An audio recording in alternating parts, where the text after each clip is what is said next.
If the language is a barrier, you may watch the same video in English. Link is given in the description. Welcome students. Deepak tuition centre के YouTube channel में आपका स्वागत है. इस video में हम लोग chapter के की concepts, standard symbols, basic terminologies और फॉर्मूलेज पे डिस्कशन करेंगे और साथ ही साथ हम लोग कुछ रिप्रेजेंटेटिव एग्जांपल्स भी सॉल्व करेंगे. इस वीडियो का जो सबसे इंपॉर्टेंट पोर्शन है वो है वो एरिया जहां पे मैंने उन क्रिटिकल एरियाज के बारे में डिस्कशन किया है जहां पे ज्यादातर स्टूडेंट्स मिस्टेक कमिट करते हैं. तो आप उन मिस्टेक्स पे गौर करें और ध्यान रखें कि वो मिस्टेक्स आपसे ना हो. वैसे तो चैप्टर का नाम रेशियो और प्रोपोर्शन है, बट रेशियो को आईसीएसई के सिलेबस से काफी पहले डिलीट कर दिया गया है. ठीक है ना. तो बुक्स में रेशियो गिवन रहता है जस्ट बिकॉज कि तुम थोड़ा रिविजन कर लो.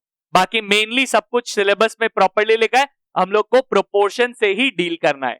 सो प्रोपोर्शन के कुछ बेसिक थ्योरीज के बारे में जान लेते हैं. सबसे पहला है if A B C and D are in proportion.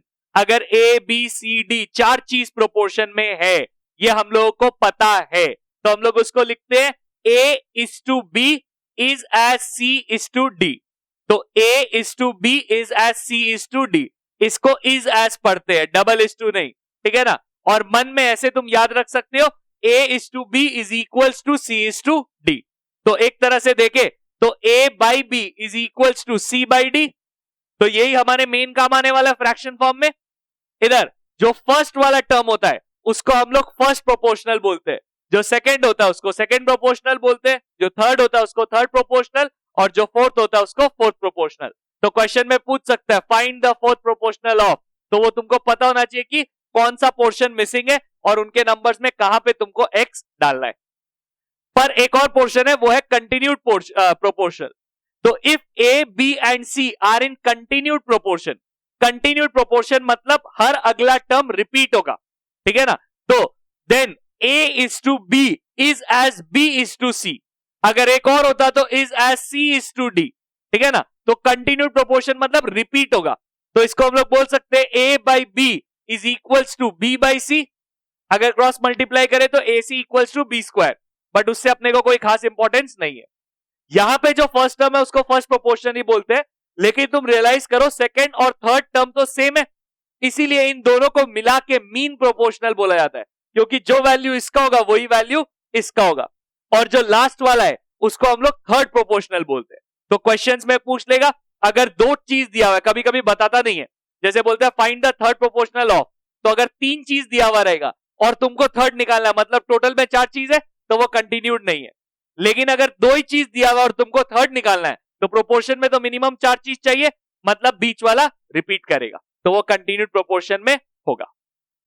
If A B C and D are in continued proportion, prove that a square minus b square multiplied by c square minus d square is equals to b square minus c square whole square.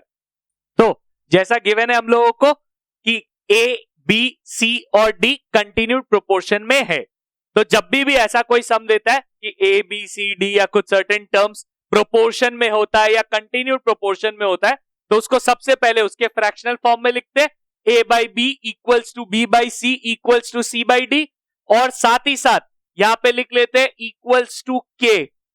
अभी ये कैसे है? मन से let. तो तुम let करके बोल सकते हो कि मैं कुछ भी ले रहा हूं वैल्यू, कोई प्रॉब्लम नहीं है. ये बेस्ट मेथड है जब भी कुछ सर्टेन टर्म्स टर्म्स प्रोपोर्शन या कंटिन्यूड प्रोपोर्शन में गिवन होता है और तुमको कुछ और प्रूफ करना होता है.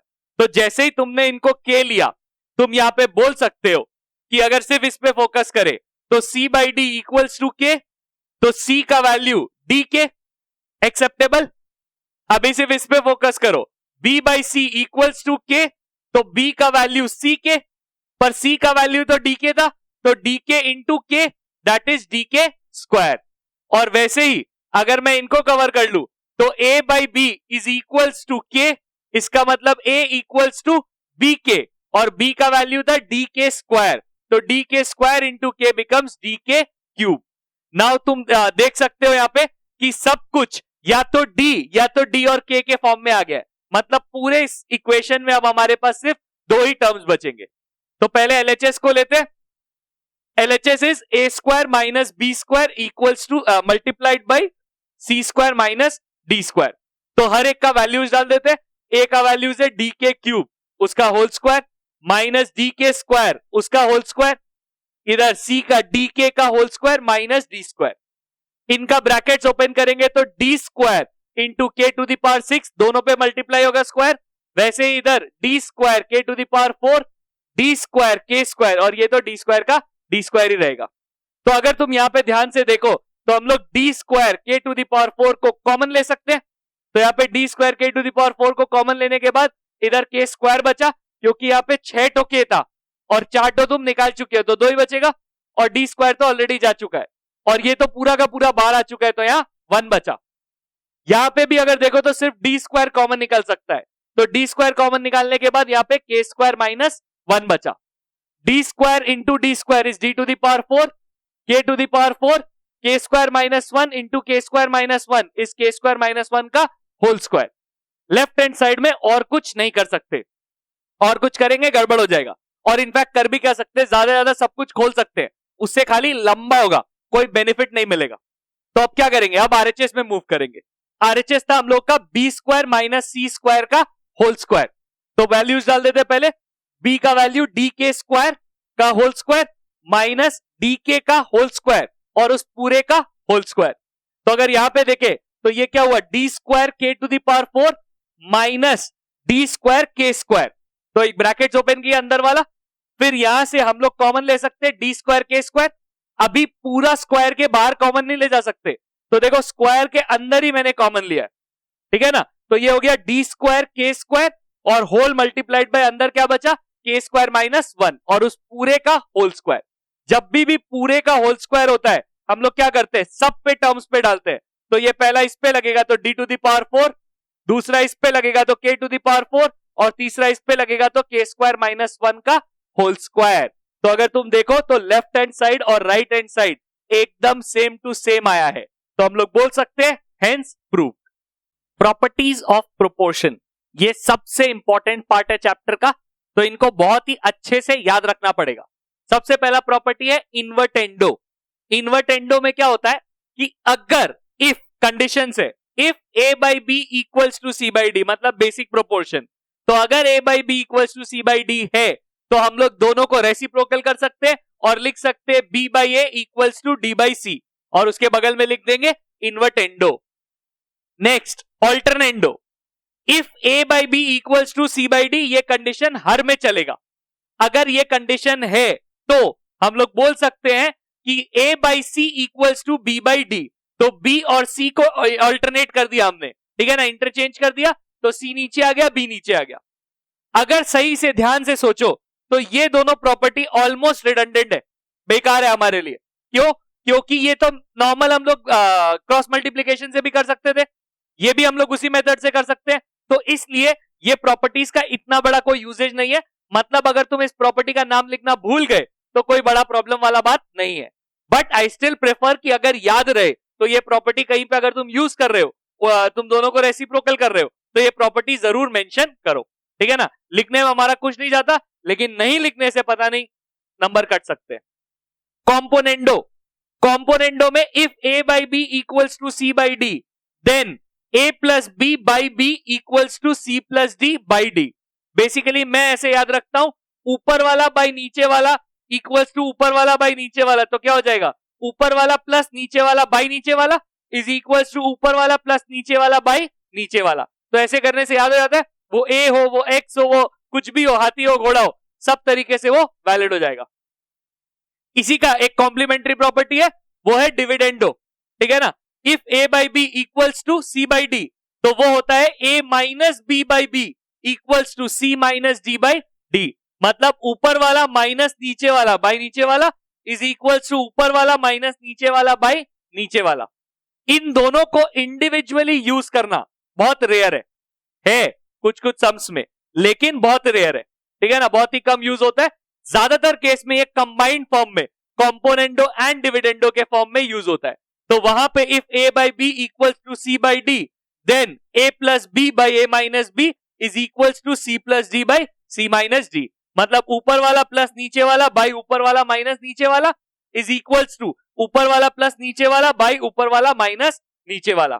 अगर तुम एक बार कॉम्पोनेंडो डिविडेंडो लगा हुआ है और तुम फिर से उस पे कॉम्पोनेंडो डिविडेंडो लगा दो तो तुमको रिवर्स रिजल्ट भी मिल जाएगा। मतलब अगर यहां से यहां जाना है तो लिखेंगे यूजिंग कॉम्पोनेंडो एंड डिविडेंडो, और यहां से वापस यहां जाना है तो फिर से लिख देंगे कॉम्पोनेंडो एंड डिविडेंडो और काम हो जाएगा। और ये जो लास्ट प्रॉपर्टी है इसका कुछ नाम नहीं दिया है, पर if a by b equals to c by d equals to e by f, मतलब तीन सर्टेन रेशियोज है, ठीक है ना, और वो इक्वल है, तो हम लोग बोल सकते हैं कि each ratio is equals to sum of antecedents by sum of consequents. Ratio में जो पहला वाला पार्ट होता है उसको एंटीसीडेंट बोलते हैं, यहां पे सारा न्यूमरेटर्स, और जो रेशियो में नीचे बाद वाला पार्ट होता है उसको कॉन्सिक्वेंट्स बोलते हैं, यहां पे सारा denominator. So that is equals to a plus C plus E, तो ऊपर वाला a plus C plus E divided by b plus D plus F. तो ये प्रॉपर्टीज बहुत ही अच्छे से तुमको याद रखना पड़ेगा। 7m plus 2n whole divided by 7m minus 2n is equals to 5/3, comma use properties of proportion to find part 1 m is to n, part 2 m square plus n square by m square minus n square. तो जैसा question में given है 7m plus 2n by 7m minus 2n is equals to 5/3। एकदम feel आ रहा है a plus b by a minus b, तो componendo and dividendo ऐसा लग रहा है ऑलरेडी लगा हुआ है, तो हम लोग को एक बार फिर से लगा देना चाहिए ताकि हम लोग को उसका ओरिजिनल फॉर्म मिल जाए। So basically we'll do using componendo and dividendo we get numerator ऊपर वाला प्लस नीचे वाला, so that would be 7m plus 2n plus 7m minus 2n divided by ऊपर वाला माइनस नीचे वाला, that is 7m plus 2n minus 7m minus 2n is equals to ऊपर वाला प्लस नीचे वाला, that is 5 plus 3 divided by 5 minus 3। so अगर brackets open करेंगे तो 7m plus 2n plus 7m minus 2n divided by 7m plus 2n minus 7m minus 2n। तो यहां पे हम लोग देखेंगे कि ये प्लस 2n और ये माइनस 2n कैंसिल हो जाएगा, यहां पे minus 7m plus 7m cancel हो जाएगा, और इधर 2 से कटेगा 4 टाइम्स। तो वैसा सिनेरियो में यहां पे हम लोग के पास बचेगा 7 plus 7 14m divided by 2 plus 2 4n is equals to 4। ये 14 और 4 को क्रॉस मल्टीप्लाई कर देंगे क्योंकि हम लोगों को सिर्फ m बाई n चाहिए, सो क्रॉस मल्टीप्लाई करके हो जाएगा 4 इंटू 4 बाई 14। तो यहां पे इसको काट लेते हैं, 4 2 जा 4 7 जा, तो 4 2 जा 8 8 बाई 7। तो since m by n is equals to 8 by 7, तो m is to n is equals to 8 is to 7। तो फर्स्ट पार्ट प्रूव हो गया, फर्स्ट पार्ट का वैल्यू निकल गया हम लोग का। सेकेंड पार्ट बोला है m square plus n square divided by m square minus n square का वैल्यू लाना है, तो पहले m स्क्वायर n स्क्वायर तो लाना पड़ेगा, तो squaring both sides we get m square by n square is equals to 8 का स्क्वायर 64 बाई 7 का square 49। Obviously something plus something by something minus something के लिए हम लोग को कॉम्पोनेंडो डिविडेंडो लगाना पड़ेगा, तो using componendo and dividendo we get m square plus n square, ऊपर वाला प्लस नीचे वाला बाई ऊपर वाला माइनस नीचे वाला इज इक्वल्स टू ऊपर वाला प्लस नीचे वाला बाई ऊपर वाला माइनस नीचे वाला। सो that is 64 plus 49 that is 113 और 64 माइनस 49 दैट इज 15। ये और कटता नहीं है, कटता तो और काट देते।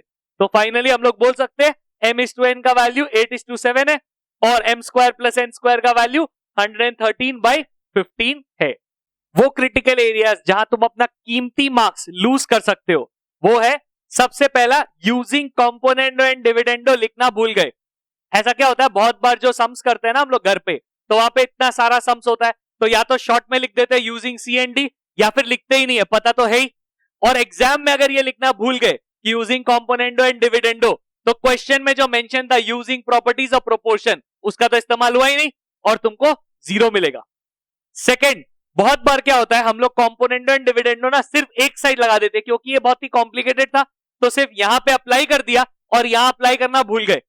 बट एकदम इरैशनल है ये, क्योंकि तुमको दोनों साइड अप्लाई करना ही होगा, 100% रॉन्ग हो जाएगा नहीं तो, और ऑब्वियसली आंसर तो रॉन्ग आएगा ही, तो तुम्हारा वहां पे भी नंबर काटेगा टीचर, ठीक है ना। इनफैक्ट आंसर रॉन्ग आएगा। क्वेश्चन में पूछा था m इज टू n और तुम m by n equals to 8 by 7 निकाल के छोड़ के आ गए, नहीं, टीचर पक्का एक नंबर काटेगा, तुमको m/n के फॉर्मेट में रिप्रेजेंट करना ही होगा। अगर ये सब जगह पे ध्यान नहीं दोगे तो ऑब्वियसली अच्छा खासा नंबर कट जाएगा। इस सम को करने का एक तरीका और है, वो है सिंपली क्रॉस मल्टीप्लाई करो, सॉल्व कर लो m और n के लिए। बट क्योंकि क्वेश्चन में मेंशन किया है यूजिंग प्रॉपर्टीज ऑफ प्रोपोर्शन, तो तुमको वो इस्तेमाल करना ही पड़ेगा, नहीं तो ये अलाउड था, पर वो तुम्हारे लिए ऑप्शन छोड़ेगा क्यों? ऐसा बोर्ड्स में मोस्ट प्रोबेबली लिखा हुआ ही रहेगा using properties of proportion. And in fact अगर नहीं भी लिखा रहे तो आई प्रेफर की यूज कर लो। बाद में कौन किससे क्या आर्ग्यूमेंट करता है कोई वैलिडिटी नहीं रखता है, क्योंकि एक बार पेपर जा चुका है, तुमको नहीं पता चलेगा कहां पे क्या नंबर कटा। So basically it's best to use the properties of proportion. अगर आप इस वीडियो से कुछ सीखे तो प्लीज लाइक जरूर करें वीडियो को, और इसे अपने दोस्तों के साथ शेयर भी करें ताकि ये ज्यादा से ज्यादा लोगों तक पहुंच सके। अगर आपको इस चैप्टर में अभी भी कोई डाउट है या कुछ क्वेश्चन सॉल्व नहीं हो रहे तो उन्हें नीचे कमेंट करें ताकि मैं उनको आपके लिए सॉल्व कर दूं। प्लीज इस आइकॉन को क्लिक करके सब्सक्राइब जरूर करें चैनल को, और बेल आइकॉन को हिट करना ना भूलें ताकि आपको हमारी हर अपडेट मिलती रहे।